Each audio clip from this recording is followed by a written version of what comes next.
ছাত্র জনতার ৩৬ দিনের অভ্যুত্থানে ২০২৪ সালের ৫ আগস্ট বাংলাদেশে হয় ক্ষমতার পালাবদল।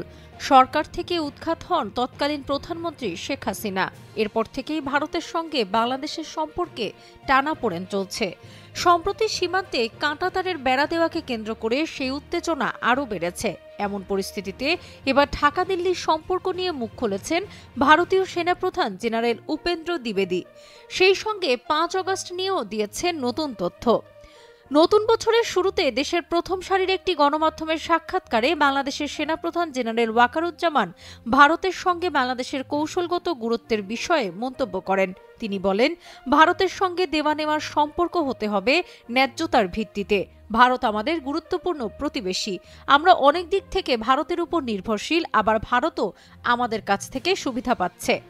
ওই সাক্ষাৎকারে ওয়াকারুজ্জামান বলেন, ভারতের সাথে ন্যায্যতার ভিত্তিতে সুসম্পর্ক বজায় রেখে চলতে হবে। জনগণ যেন কোনোভাবেই মনে না করেন ভারত বাংলাদেশের ওপর কর্তৃত্ব করছে বা এমন কিছু করছে যা আমাদের স্বার্থের পরিপন্থী।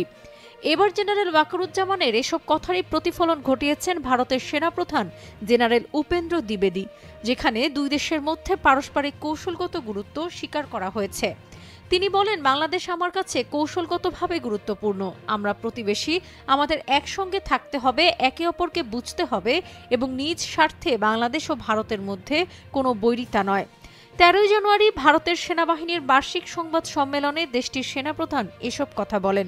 তিনি বলেন, বাংলাদেশের খুব ছোট্ট একটি অংশ ছাড়া পুরো সীমান্ত জুড়েই রয়েছে ভারত। এমন কোনো কিছু করা উচিত নয় যাতে আমাদের সম্পর্কে নেতিবাচক প্রভাব পড়ে।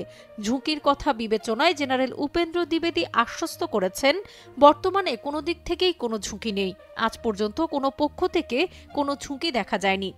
এ সময় তিনি ৫ আগস্টের পট পরিবর্তনের বিষয়টিও উল্লেখ করেন। জেনারেল দ্বিবেদী বলেন, ওই পরিবর্তনের সময়ও আমি বাংলাদেশের সেনাপ্রধানের সঙ্গে যোগাযোগ রেখেছিলাম।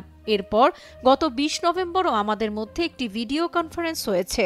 দুই দেশের সামরিক বাহিনীর মধ্যে সম্পর্ক স্বাভাবিকভাবেই চলছে। সংবাদ সম্মেলনে সামরিক সহযোগিতার বিষয়ে তিনি বলেন, দুই দেশের সম্পর্ক শক্তিশালী রয়েছে। এখন পর্যন্ত দুই দেশের সেনাবাহিনীর সঙ্গে সম্পর্ক ভালো এবং নিখুঁত।